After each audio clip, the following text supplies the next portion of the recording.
Can I start?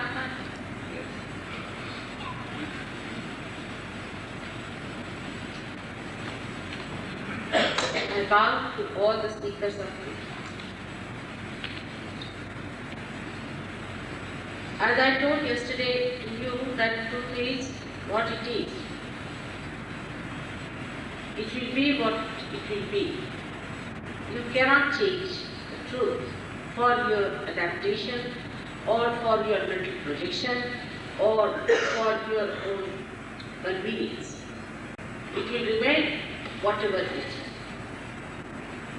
The first point of truth is that it establishes itself despite all kinds of agencies or all kinds of forces which are anti.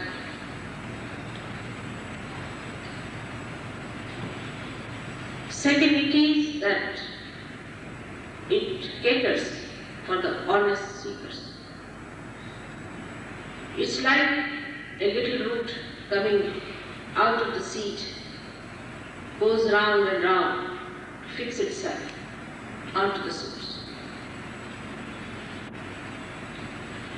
The third is that it may shatter some of your ideas. It may upset some of your convictions.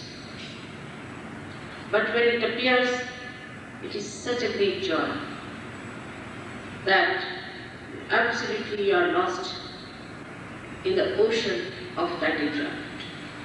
You forget everything that you witnessed.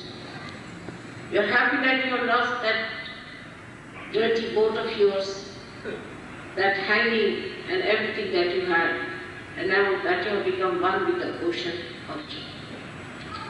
The truth is your spirit. It is eternal. It is the expression of God within you. Because we have not been able to achieve that in our consciousness, we are disturbed, upset, feel sometimes as if we are ruined. But spirit cannot be ruined. It cannot be dried out. It cannot be killed. It resurrects you, fills you up with all the blessings of the divine. That's the connection you have to get. Any instrument that is made, if it is not connected to the mains, has no meaning. In the same way, you are made so beautifully, so gloriously and delicately, that only thing you have to do is to put the mains. And the joy of becoming yourself is fantastic. So the second point which I said was that it can be shattered, your condition. And that's why I have to tell you that when you listen to me, you should not get upset. It is not at all to upset. I have nothing to get from it, nothing to get. This is your own property within you, and you have to remove all the shackles, all the overpowering ignorance, and just get to the truth as it is and as it manifests. The manifestation of the truth, the spirit, is beyond human understanding, in the sense that it is a happening. It happens to you that you become the spirit. And something that has to happen cannot be comprehended with this limited brain, because I am talking about something that is unlimited. So you have to be prepared to be triggered into the space which is unlimited. This happening is definitely miraculous and spontaneous. It is the greatest happening, that a human being can ever think. Is described in short in so many verses of Quran. Quite clearly, it was stated by Christ that you are to be born again. But Indian seers have seen it very clearly, everything that works it out. They don't have any religion, they don't follow any organization, they are seers. And they all have seen how it works out. The knowledge that I am telling you is not of today. But even 14,000 years back, Markandeya, a great poet in India, has written about it. Of course, I have brought it to the modern standard to explain it. But when you read Markandeya, you will be amazed after realization that from his book you will be getting vibrations. Recently, about 100 years back, William Blake, such a great poet of England, has written absolutely everything about Sahaja Yoga, how it is going to go. He has written that the men of God will become prophets, and these prophets will have powers to make others prophet. Clearly he has said it. But I wonder how many people read him to understand what to expect, that you have to become the prophet. If people say I am a prophet, all right, so what? It makes no difference to you if I am a prophet. But you have to become the prophet. That's what he has clearly said. He has clearly said so many things that amazingly we have found even the places where we have got our ashrams, even the place where I live, he has very clearly stated the exact address of the place. What does seer England have? And then ultimately he says, Jerusalem. England is going to be a Jerusalem nobody could have believed 300 years back, or even 200 years back, even 100 years back, even yesterday, that it is possible. That English would represent Jerusalem, the place of pilgrimage, where people will go for pilgrimage. But today, I would say, it is becoming. It is happening in England, and should happen in Australia also, because I said Australia has a special place, very special place. In the cosmos of this universe, Australia is this great center, the first center of Bolana. And the proof of that is Airstrop, which has the same color, the same shape. The deity's face also the same, with a drum in front. Australia stands for innocence. I wonder how many have retained their innocence. They are innocent by birth, by the way God has blessed. An innocent man is the wisest man, is the wisest person, and he takes to wisdom very much easily. Only thing, the confidence should be there and the self-esteem about yourself. These are the only two things which will bring out that innocence within you, which has to help the whole world to come around. I have great hopes from Australia, because God has created it with a very big purpose. So, as He has told me today about these three things we have, I will give you the permutations and combinations of these, how they work out. So please listen with understanding that whatever doesn't go with you, your ideas, you should not bother about. I am sure we will be able to prove it to you that this is so. Now the first power that is within us is the power of desire. The power of desire is the one that exists but is not apparent. This is the power which gives us emotions, or is the power of our psyche as a whole. This is the power that creates by its activity on top of your head, more on the right hand side. An institution called as superego means all your conditionings are stored there. This works for your memory, for your past.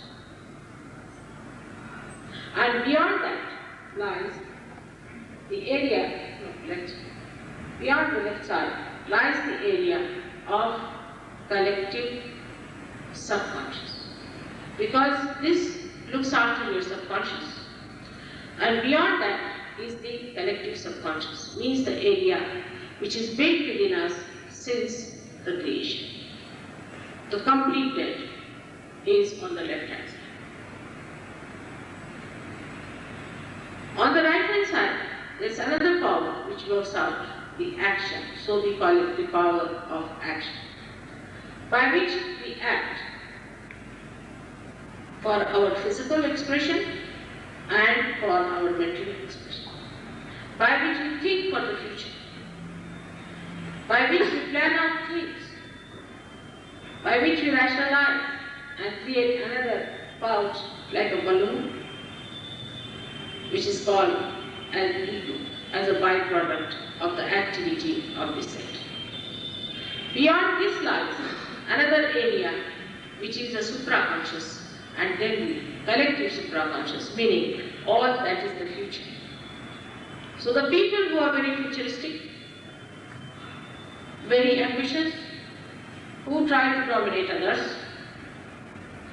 like Hitler can get called, would reside in that area of collective supraconscious.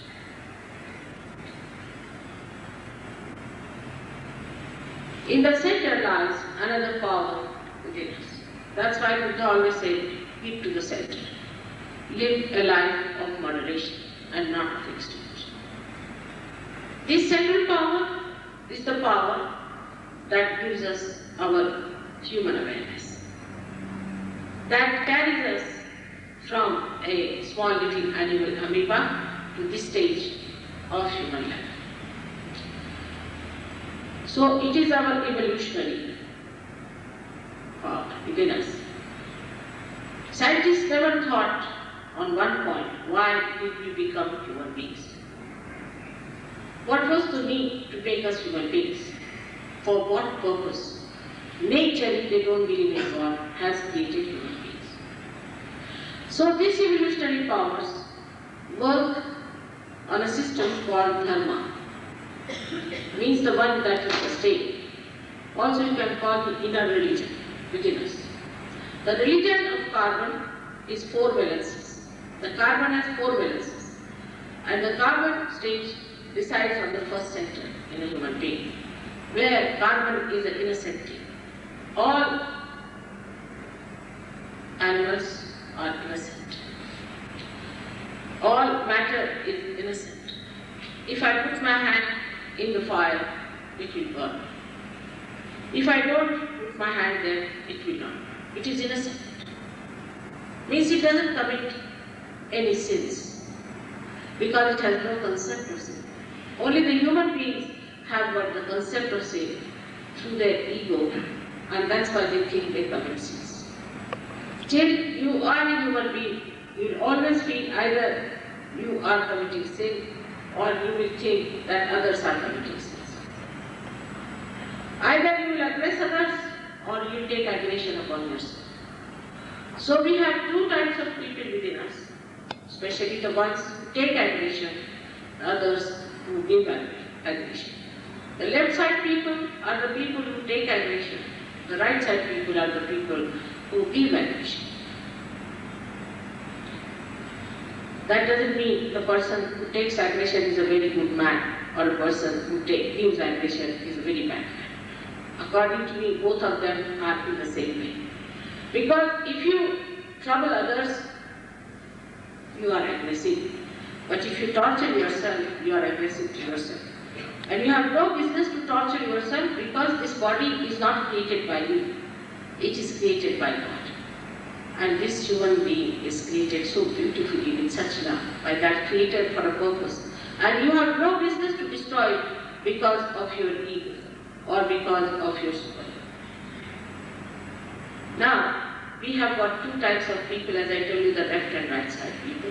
And there are people who are very much in the center, who lead a life of moderation, of understanding that life has to be worked out in a way that you get to God, that you get to your spirit. They may not believe in God, that's not necessary. They may not go to church, they may not go to temples, they may not do all these things, but within themselves, they are people of moderation. They are good people. They are righteous people. They are people leading a good life, neither aggressive nor taking aggression. They stand by those who are aggressed and they abhor the people who are aggressed. And they tell the people who are aggressed that you should not take any aggression. These are the people who are in the center. Now, at this stage, we have to combine these three types of people. One is a tamoguni, as they call it, on the left-hand side. Right side is rajoguni, and in the center is the person who stays as a sattva. Now, the central person is very important from Sahaja Yoga point of view, because he gets his realization without any difficulty, and he achieves it, understands it, and accepts it without any difficulty. Once it happens, it just flows. The people who are very complicated, either by over emotions or over mental activity, are the people who are to be brought round to the center. And once their attention comes to the center, then it is much easier to enlighten. Now this Kundalini, which is the power within you of the Holy Ghost. Holy Ghost is the power of God, which is all-pervading. The power of God, which is separated from God Almighty the Father, is watching the birth of this power, which is His own. Now we can see that this power of God is divided into four. Three of them, as I have told you, the fourth one is the Kundalini. The other day I told you Kundalini is the pure desire within, which you may not be aware of.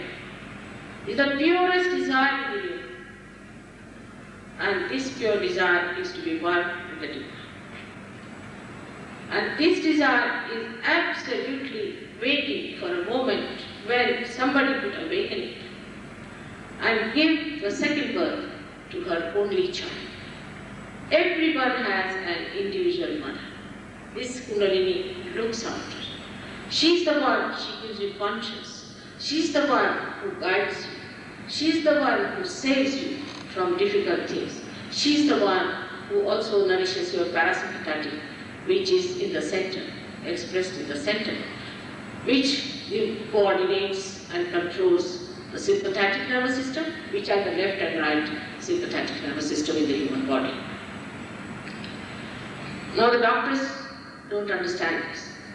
So they don't understand how to differentiate between a psychosomatic problem, between a physical problem, between a mental problem and a problem that we can call of imbalance. And in that confusion, most of the diseases are declared as incurable. Now, to understand how deep all these problems are, one has to know that so far we have not reached the depth where we could understand that all the problems that we face in our society, in our politics, in our economics, or in our day-to-day life, in our family, with our children, have got roots down below within ourselves. And if we could cure those roots, we can completely change the whole world, the face of the whole world. And emancipation of the whole mankind is in the hands of today's people who want first their correction of their instrument, and by that correction of others. This time has been described before as the resurrection time by Muhammad, as the time of judgment by many others. In the Bible is described as the time of judgment. In the 16th chapter, if you have seen, the complete picture of the last judgment is so beautifully shown. And the Agya chapter which is there, which is presided by Christ himself, is absolutely shown there. Michelangelo himself was a realized soul. And he could see all these things so clearly. He's put them down in beautiful pictures. I wish you could have some chance to have a look at it after your realization, and you will be surprised that he has shown how Christ is going to choose ultimately. Now at this time we have to see these 3 chakras plus the 3 channels that we have within ourselves. So the combination of these, we have to see how they work it out. Now the first chakra, if you notice, is connected only to one side. That is the psyche. So when we start doing sex through our mental activity, it is joyless. It is out of place. Reading about sex, thinking about sex, working it out through sex understanding through brain is absolutely useless, because brain cannot understand sex. We talk so much about sex, but people have no joy of sex, I can see that. Because if you really achieve the joy of sex within yourself, after some time you just become above sex. You mature into a personality where complete freedom is there from sex for you. You are completely potent. You don't become impotent. But the whole movement of your complete energy goes towards your heart and not towards your sex. This is another type of world I come to sometimes in the West, where I'm surprised that people believe that sex plays a part in their evolution. In India, nobody is going to believe this. Even if you tell them Freud or anyone, they will say he must be mad. They are not going to believe it, because traditionally it is proved. You see, all traditional countries, China, I've talked to Egyptians, Chinese and Indians. They have the same views about sex, and they just laugh at other people. What are they doing? Where are they rambling? Why are they wasting their energy? They just can't understand what's the matter with these people. Have they gone off their heads? But if you go to any newly born country, they are better. Because also one reason, that sometimes tradition can clamp you down to certain things which could not be so helpful. But those who are forming their opinion even now are better, because you can tell them that sex does not play a part in your evolution. Now you can see that it lies below the Kundalini. This center looks after all excretion, which has got 4 petals, as we have got 4 plexuses, subplexuses. We've got 4 subplexuses for our major plexus called as pelvic plexus within us. So in the rose, the pelvic plexus represents, in the rose, this subtle center of Kuladhara. So the people who think too much about sex, study sex, and bother too much with their brains, are having a joyless pornography with them. It's absolutely joyless, absurd, and creates the biggest problem for the society. First time when I went abroad, I started people looking at every woman, looking at every man. Mad, I said, what's the matter with them? Very unsteady temperament, all the time looking at every woman, looking at every man. You can't miss one. You see, even if there's a lady passed by, you go on twisting your neck up to that, and another passed by, you say, you have missed someone there, you should have immediately go there. And like, man, all of them are going, I say, what's the matter? Whether they're 80-year-old, 6-year-old, or 10-year-old, or even they are absolutely about to jump in the grave. Still in the grave, they might be twisting their necks. It's stupid. It's stupid. What do we get out of it? But the eyes are so now red, because after Sahaja Yoga, when they come to me, they tell me, Mother, even now we cannot fix our eyes. There's something. Once one of the Sahaja Yogi was standing next to me. Suddenly he turned his head. I said, what happened? He said, there's a lady standing behind me. So I said, how is it you got attracted to her? There must be some sort of a thing behind your head, and that's what it is here. That the Muladhara is expressed at the back.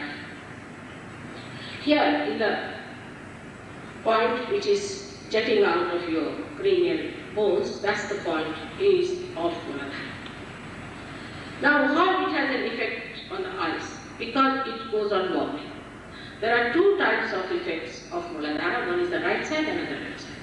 If you are too much constipated person, if you suffer from too much constipation, and you are a very strict man, even you would not look at your wife, that sort of a person. There are other extremes are there. A nun or a priest or some sort of a thing like that.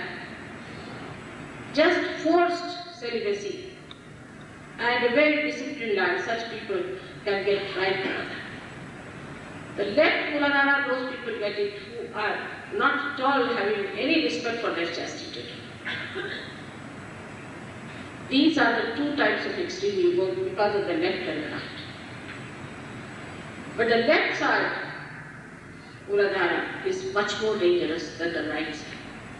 Because at the most, a person can get constipation or trouble of all these dryness in the body from the right side.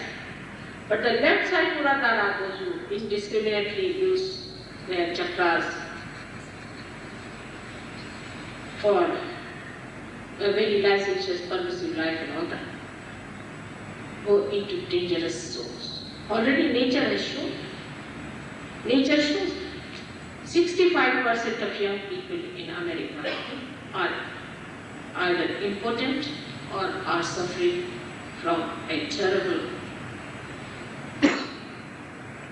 influx, absolute horrible diseases which cannot be cured. You must be knowing that sailors, when they travel, they have to take an injection at every port. Because they are supposed to indulge into that. But these days it is democracy, so everybody is the same. Democracy, I will call it. Because the kings were like this, we should divide our strong. But you'll be amazed if the center is spoiled, what diseases you can get. Is one of them is this mellitus. Not only, but if a person has this disease, any woman or man who lives with such a person can contact horrible diseases at that point because of this. That's why Christ has said that it is written in the Bible, thou shalt not commit adultery. I say thou shalt not have adulterous eyes. To that extent he went. The purity of eyes is lost. And that's what he pointed out for today's time, at this time, that this will happen. So it creates so many problems in the married life itself. Now we see the combination, how it works. If you are a left-sided sexual pervert, you get into all kinds of nonsense. First of all, you develop funny relationships which I can't all sorts of funny relationships. I was told yesterday there was some homosexual who had come to fight me, but I never mentioned anything about sex with anarchy. But it is a joyless sex habit. It is joyless. Apart from that, it is unnatural. It gives problem to both of them, and they are in for a trouble for a very serious disease. Within 10 years, all of them will suffer from either cancer or from a life-taking trauma. Within 10 years' time, let them fight, go to the courts, get their rights to become sick. I have nothing to say. They are all going to suffer too much. It's like you're going to the government and asking for right for getting yourself into disease or into madness. Then become mad. Because if this center goes out here, you become mad. You become a mad person. You become a crazy person.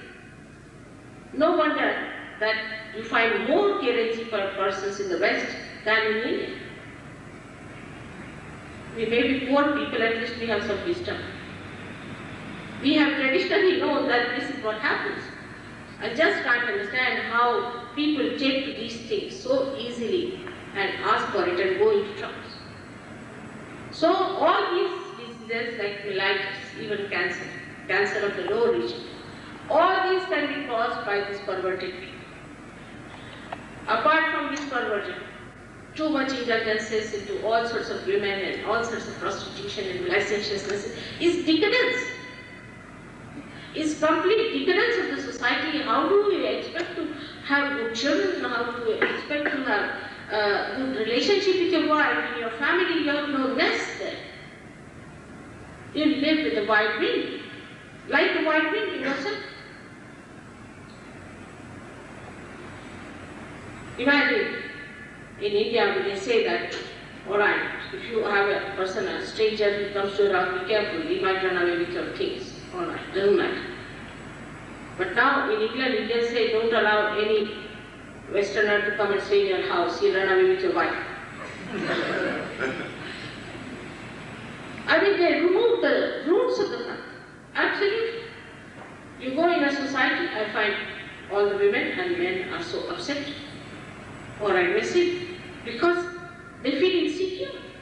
So insecure with each other. They don't know what are these women are up to. The woman doesn't know what the man is up to. They are so insecure. If you travel abroad, you meet somebody.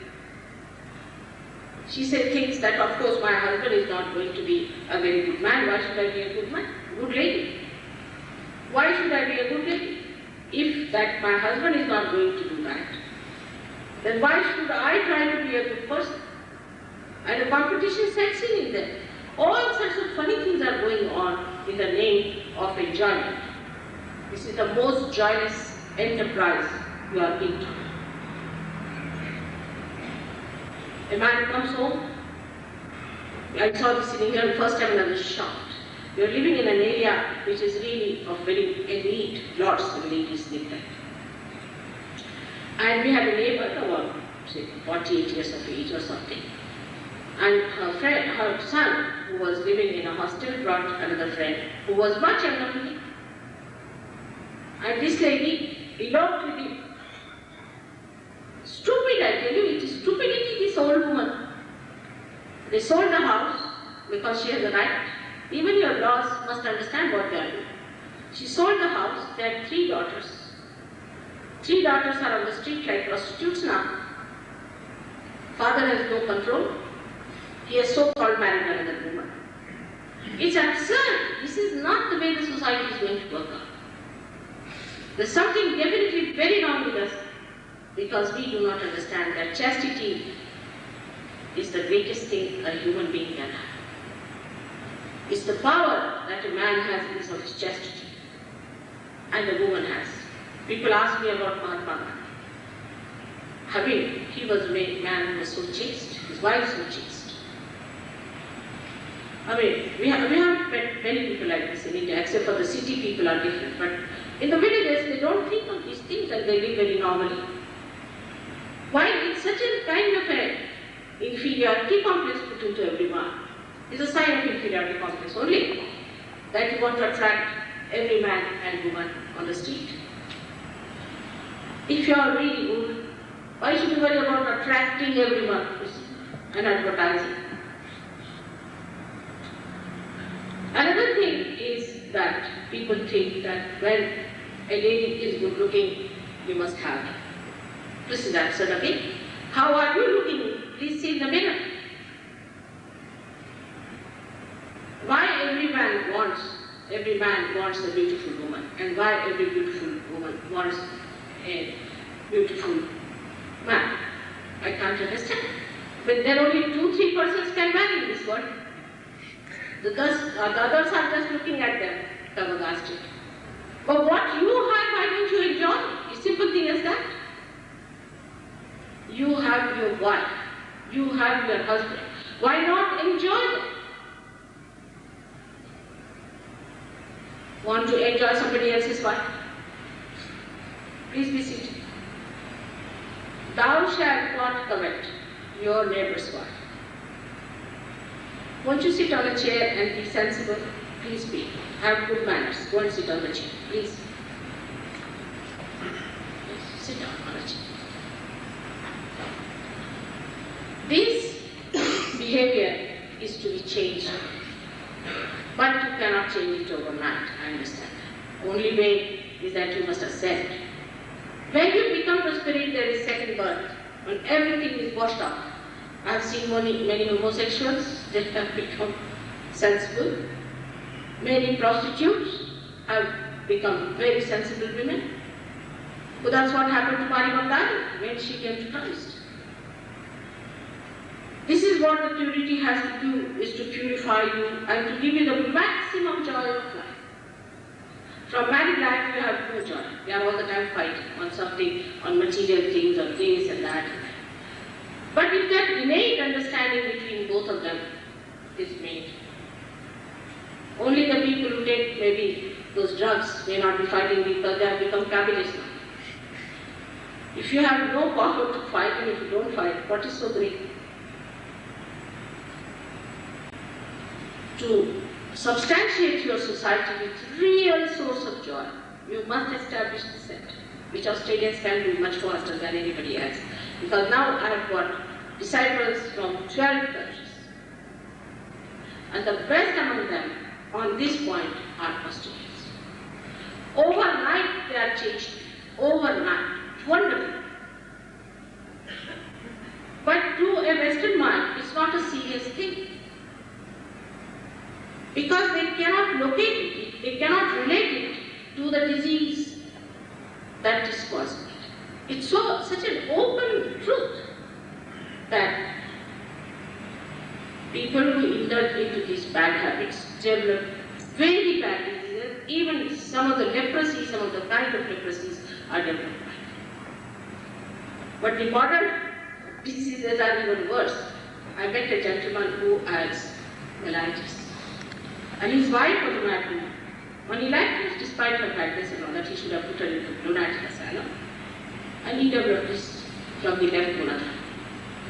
Now to cure these people is very easy. You have to just raise the kundalini, and the kundalini can enlighten that center. And your innocence will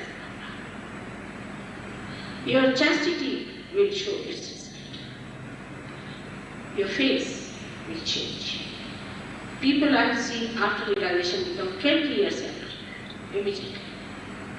Because of the center which is bestowed upon by the deity of Shri Ganesha, who is the embodiment of eternal childhood. And this Shri Ganesha later on takes his birth at the higher chakra called Agya as our Lord Jesus Christ. That I'll tell you tomorrow about Jesus Christ, who he was, how he came on this earth, and what are the references to him in the ancient scriptures of India. So the center of Muladhara, the less said the better. I think it is for you to understand that chastity plays a very important part. If the person has got this problem, then the kundalini does rise, no doubt. It rises, but is again suffering. Even the people who are too much on the right hand side always think too much and work very hard and earning money for their wives, find their wives run away. Because they are very hard people to live with. They are very hot-tempered, irritable, and angry. So here the man earns everything for the wife, and then he finds the wife has run away by the time he comes. So this chakra is the basis of our lives. Chastity is the basis of it. You must have heard that women in India, thousands of them, put up a fire and burn themselves off,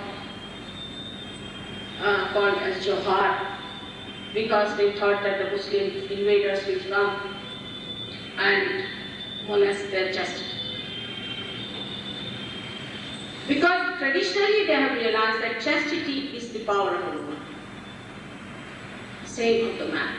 Of course, men don't believe in chastity at all. See, they think there are not men if they are chaste. But such a man who has no chastity is not at all a man. Not at all a man. He's something in between.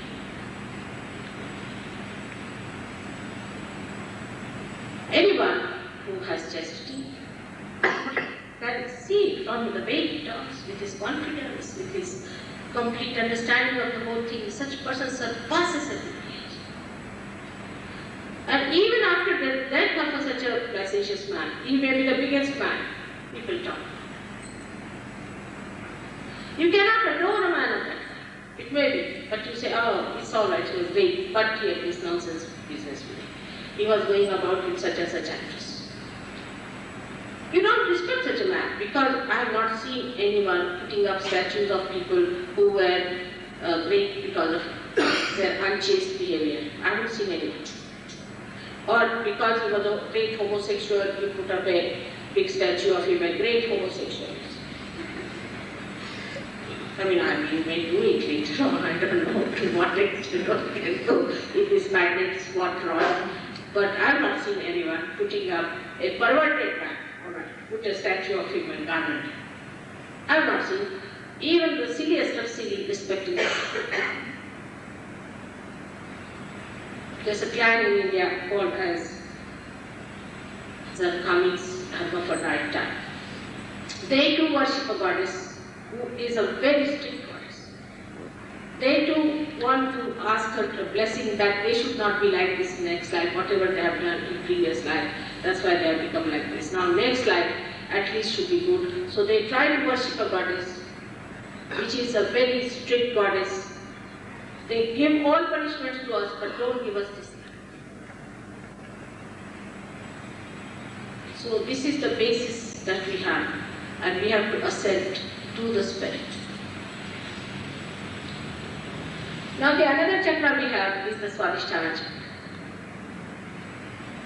As you can see that it is connected to the right side. But it moves to the right and left. It is like a lotus with a stem, which moves in that area that you show the green part, which is this viscera, complete.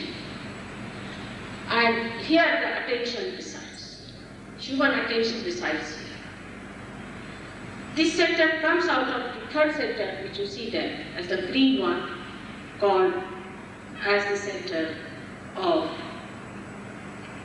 your seeking. The first one, I told you, is the center of innocence.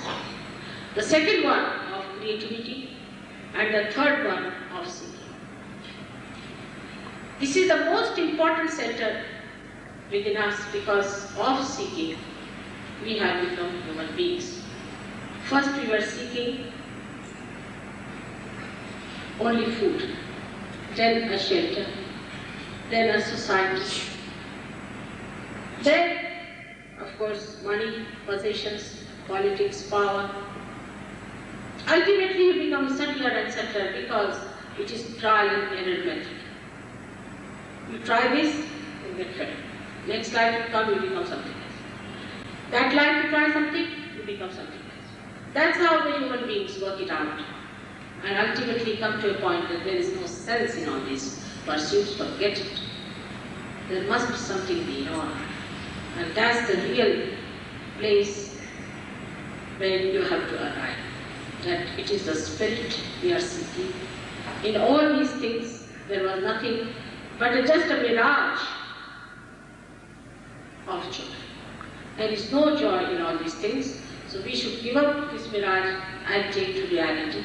That is the spirit we have. In this seeking, we have two types of people again, the left-sided and the right-sided. The left-sided people think that if they have their own family, mostly Indians are like that, they believe in the family system to such an extent that they can sell their country sometimes for their own children's sake, for their sons. They have no sense of collectivity.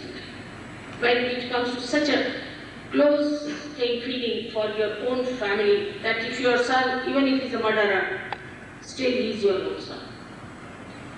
So in relation to the whole, you must think of your family.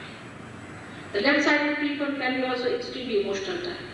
So all their creativity goes to the emotional side. Like they become poets, sing a song of lamentation, anguish, sufferings, all kinds of sufferings they have. This is not a very kind thing to make others cry. See, there are some poets who make you so much cry that they'll take out your eyes and wash it and put it back. To that extent, they are horribly sadistic. Like Lord Byron, horrible fellow. He wrote this, so many things. He himself led a most licentious and a horrid life. He was an aggressive man. He did all that to aggress others, torture others, and here he is writing the poetry of how a man suffers. Just imagine what a dishonest and a cheat he was to talk like this. He was such an arrogant man that he went to Portugal. There's a beautiful place called Sintra. There, beautiful place. So he says that Sintra is too beautiful to be wasted on Portuguese, as if he is the most beautiful man ever living, that all this beauty should flow to this horrible person. This creates an imaginary, an indulgence to suffering. I have met many like that. They are poetically suffering. They enjoy all the songs of suffering and then they become themselves tragic. Such people cannot give joy to anyone. I mean, people run away from such people. They think he is a person who is a mourner. In India, you see, we pay these mourners. If somebody dies and has no mourners, they can be paid and they are brought for crying and weeping and saying all these things. You see, there are people paid for it in India. Imagine. I mean, we use them for this purpose. Artificially, they can mourn somebody's death and earn some money out of it. But such kind of miserable people are such a lot on the name of God, who has given you so much. Count your blessings. Count your blessings one by one. First of all, that you are not under control of the nature, the passion. You are a free human being. So many things He has given you, and still you are weeping and crying and saying that we have to suffer. Those who believe in suffering will get it. You want suffering? All right, have it. They'll get it. And these people can really go so much with it about the suffering part that recently I met one group in Spain. And I said, what are you doing about your seeking? They said, we are going to Gobi Desert. I said, for what? This Shambhala is there. I said, what is that Shambhala? It's the God's heaven in Gobi Desert. And there's a gentleman who is going to take us to the Gobi Desert. And we are going to walk in the center of Gobi Desert. I said, very nice. And we are paying so much money for that. Now in that Gobi Desert, you can't get even a drop of water. You pay a lot of money to go to that Gobi Desert, walk across and die there. And this man gets all the money of before you.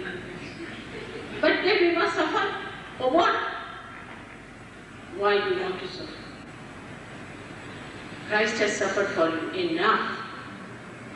If Christ is awakened within you, He will take up everything upon Himself. He will really wash all your sins, and you can get your realization. That's how it works so quick. If you know how to enlighten Him within yourself, then it works out. Still, the Christians are even continuing with the idea of suffering. Leave alone the Jews. Christians are just the same. And they enjoy, you see, this kind of suffering upon themselves. It's all imaginary. Like we went to France in Paris. We are all miserable people, they're miserable. And they told me, don't tell them, mother, that you are a happy woman. They will not like it. You better tell you are the most miserable. Les miserables, all miserables sitting there. I said, what miserable they are? Every third lamp post you will find a pub, and every seventh lamp post you will find a prostitute. This is the miserable thing they have. Do miserable people do all these things? Just sitting outside for the last doomsday, the calamity, they'll have it. Do they want to have? But God has not created you to be miserable at all. No, not at all. He has created you to be very happy and joyous, to enjoy the beauties of His bounties. We are really letting Him down, and it's such a miserable thing. Supposing now you want to invite somebody to your house, your own son is coming, you are so excited about it. You are so anxious that your son, after such a long time, such a long journey, is coming as a glorious man to your house. And there it is, he's weeping, saying, I am miserable. So those people who invite me to the left side of this Swadhisthana so much suffer because they enter into an area called collective subconscious. And this is the area which the other day doctors pointed out.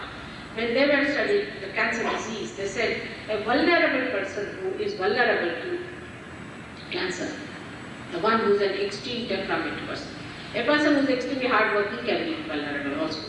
But is triggered by a protein which they call as protein 58 or protein 52, which enters in the being, which triggers it, and this protein 1 is coming from the area called as, according to them, we call it collective conscious, the collective subconscious, but they call it the area built in within us since the creation.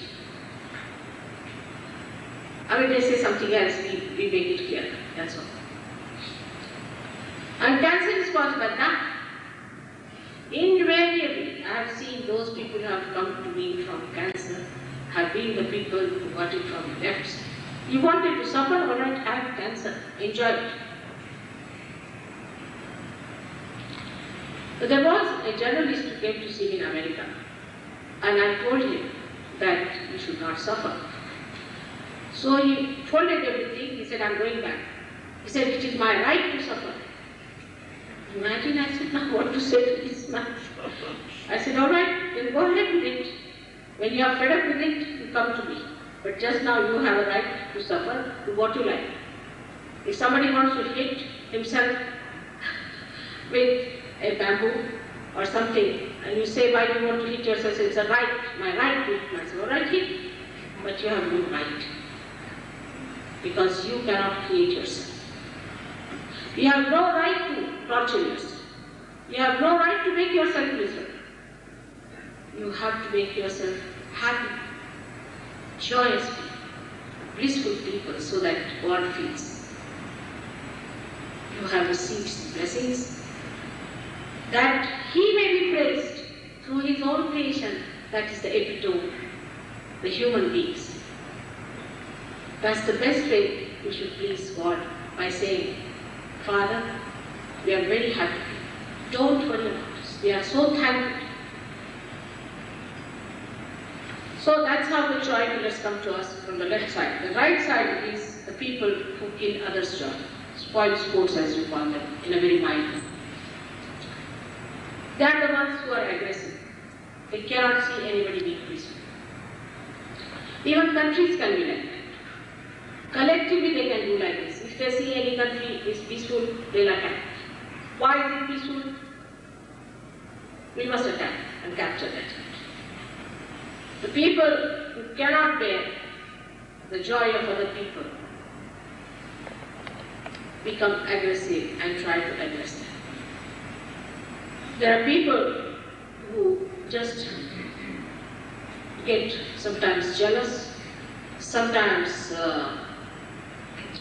just for aggression they become aggressive. I have no reason sometimes the way people suddenly shoot up like Jack in the Box and start talking. In such an aggressive manner you don't understand why should you aggress. There is no need to aggress at all. But they go on aggressively.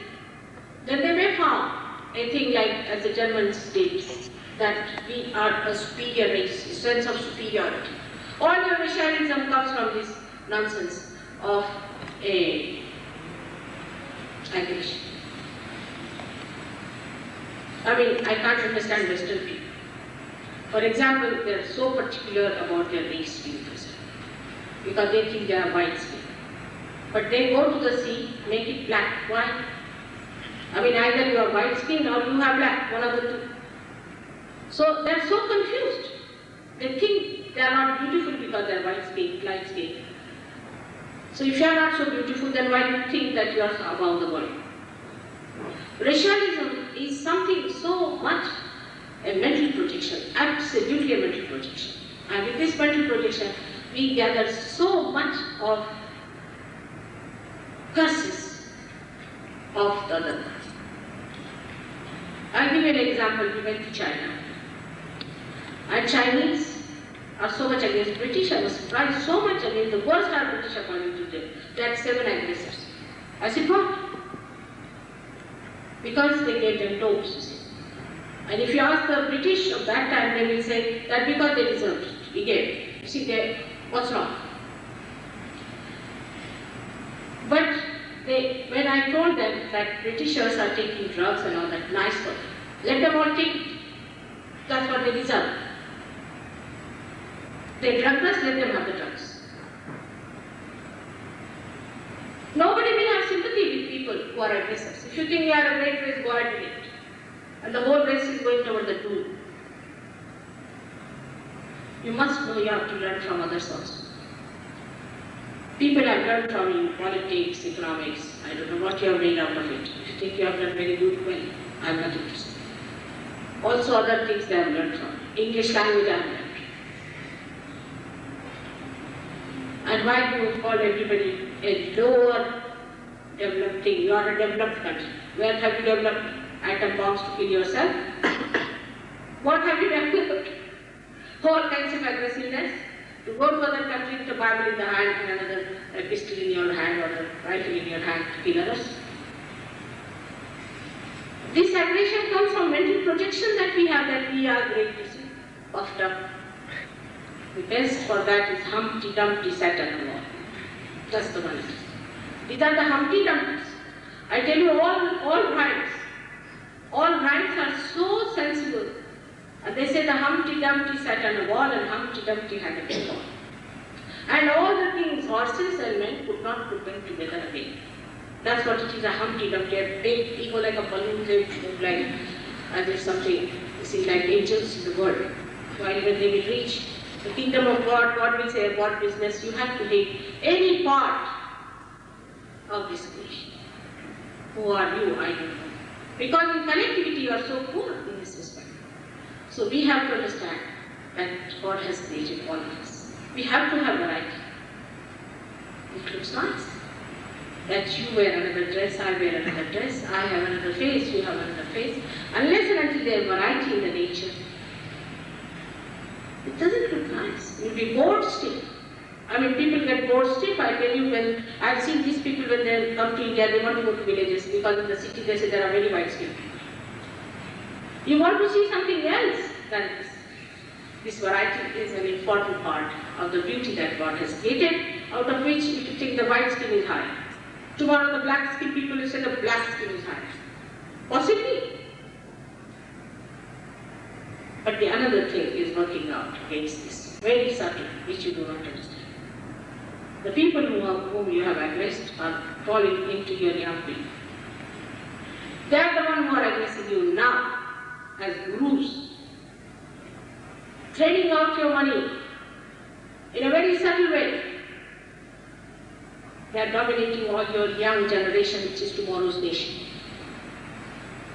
They are giving them drugs and things, and they are just making them into cabbages in a very subtle way, because they are that side of people. They know how to. The aggression is not apparent. The aggression is at least better, that you can see it apparently. But this is a very subtle aggression that is crawling in. And it's going into your minds, it's working here, and you are losing contact with yourself. Every action has a reaction, but this reaction is very wrong for me, because I have come at a time when thousands of my children, the seekers of God, have been born. This is the time when they have to get their realization, and at this time these people are so powerful because of your fear now. The person who aggresses also has a fear. The children might develop a fear that we should not aggress, and they become so mild that they take aggression from others. And that's what is happening to your children when your grandparents aggress others. They now want to take all the aggression from the other. That is also wrong. So this is what is happening to our society today. I would say, to sum it up, we'll say that the people in the West are committing a sin against the mother, and in the East, in India, against the father. And how they commit, that I will tell you in the third center. The third center is of the seeking. The third center that belongs to the seeking is a very important one, because it gives you seeking in all kinds of things: money, power, love, and ultimately God. Now when you are going against the current of your evolution, sideways if you are moving, then the problems are created. That people who are seeking power outside must know that the power lies within yourself. As I told someone the other day, that I am the greatest capitalist and the greatest communist, because I have all the powers within myself, and I cannot live without sharing it with others. I am a very happily married woman, I have a very nice young family, everything I have that one could think to be a very successfully married woman. That's what I am. But I can't enjoy anything without sharing this inner joy with you all. This is the real politics of God. Not an artificial politics where we believe in communism, but in heart we are capitalists. And while we believe in capitalism, in heart we are communists. We are suffering because there is no integration. All this, what you see artificially, is all real there, because whatever is artificial comes from some real source. If there is one artificial flower, means there are real flowers, and you can create many artificial flowers, but it has to have some background. All these ideas that human beings have about economics also is very artificial, to possess things, to possess many things, to possess human beings also is there, possessiveness. But you must know possession is the greatest healing. Logically managed. I don't possess this instrument, thank God. So I'm not worried about it. I'm using it nicely because it is high-end or whatever it is. It's not mine. I am not to look after it. Otherwise, I'll have to insure it, I'll have to look after it, big headache. It's better to see other people's palaces than to have for yourself. It's a headache, you see. The owner of the palace, if you go and see, has all the wrinkles which you can count one by one. A very sad man sitting there, miserable. and they point it out, he is the owner of this palace, while others who are seeing it are happy, and the fellow is sitting miserable because he has problems of duty, he has problem of income tax, he has problem how to maintain. But you don't possess anything, it's a myth. It's a myth. We don't take anything with us, only we take our realization. But it's not a mental thing that I can tell you. You cannot detach yourself from any one of these things unless and until you get your realization, because attachment is there as a result of ignorance. Unless and until there is light, you cannot belong. Mentally you cannot do it. But the possessiveness in India is that they think they should somehow hook up group, make money. Not all, but many. At least the people at the helm of affairs feel like that. That means they have no faith in God. Shri Krishna has said, Yoga Kshema Vahamyam. When you will get your yoga, when you will get your union, and look after your Kshema means your well-being. Shri Krishna was in India. And this is what India believes in. When God is going to look after us when we get yoga, why not get to yoga straightforward? I could understand that we had to fight for our freedom, that's alright. But after that fight, now what do you have to have is yoga. First take to your yoga and he looks after you, because this is the principle of wealth also, of your well-being. Those who come to Sahaja Yoga somehow get there, get paid, they get out of all the financial entanglements, they get sufficient money to give back, but not too much, because that's an extreme. They live gloriously, they become generous people. Despite affluence, I find people have no sense of generosity. They are saving money. Morning till evening, save so many pounds, spend so much, save so much. The advertisement goes that way. Means spend so much, so you save so much. And people are looking out for us how they can save money. Save for what? For what? To go to a pub? We have strikes, things like that. Australia is another one, very much infested by this strike business. We are suffering because of that. I can see that clearly. That's happening in England also, same. The reason is, you do not know why you want to save money, why you want to have more money. Is this bottomless pit which you have to fill with alcohol. Alcohol is the curse of the West. That is the curse of the West. But human nature is so funny that they see a man falling down on the ground, they enter into the same pub, to come back and fall on the other side. Perhaps they think the other side is missing, so let's fill it. It's so stupid to see. I mean, I was living in a place near the church, supposed to be the biggest church of England, in Catholic Church. And the only activity I saw there in the morning was the beer, big barrels of beer coming in and empty ones going out. That's all.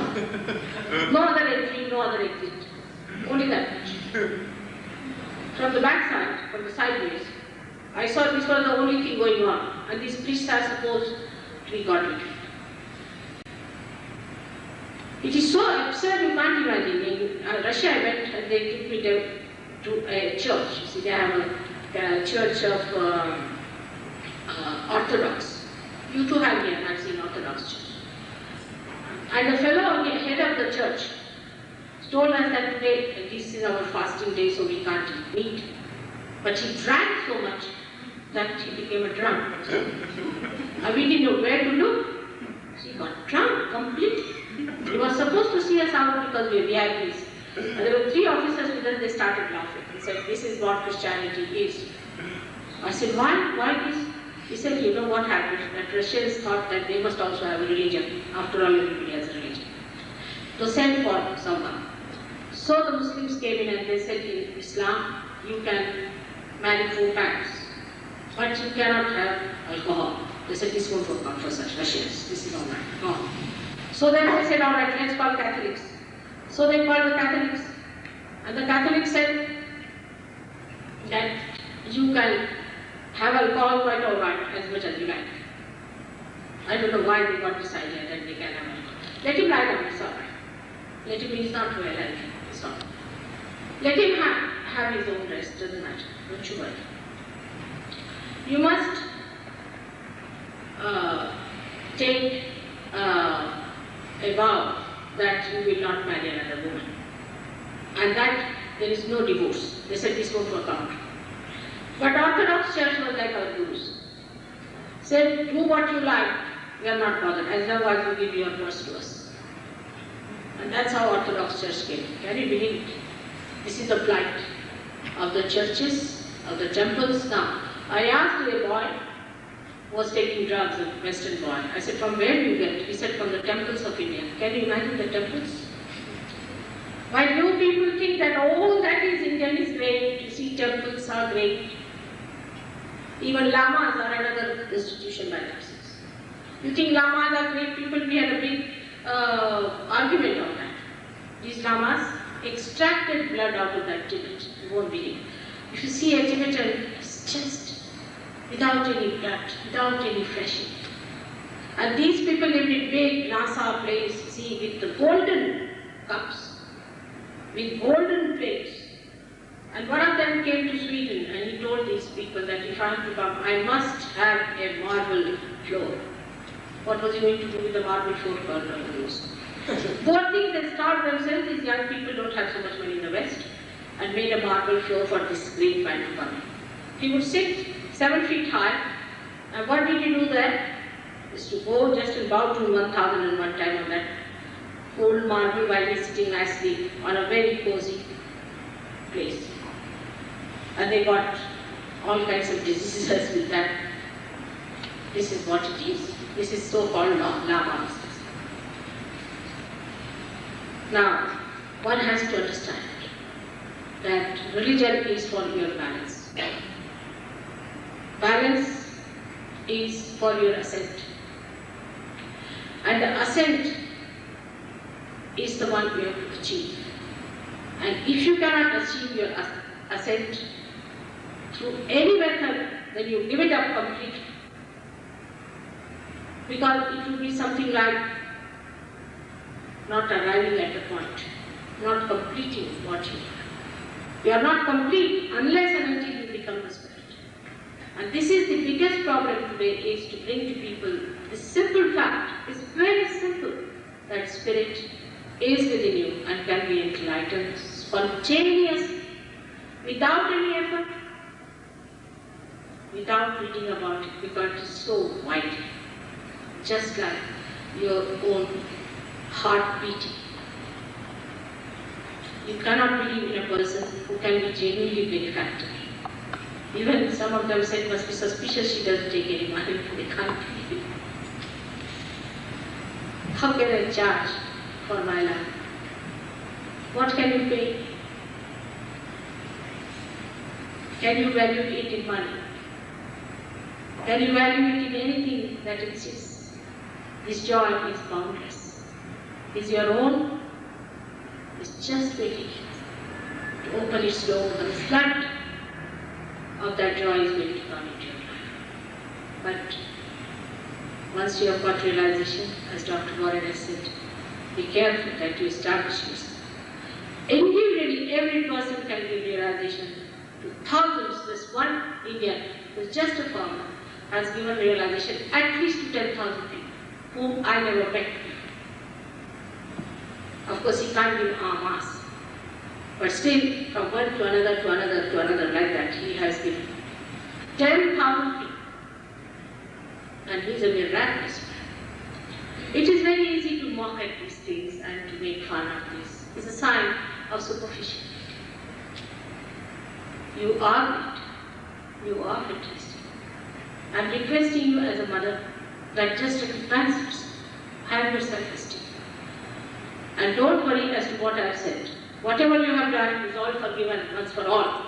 At this moment, you have to be absolutely beautifully placed as the most innocent people ever to be.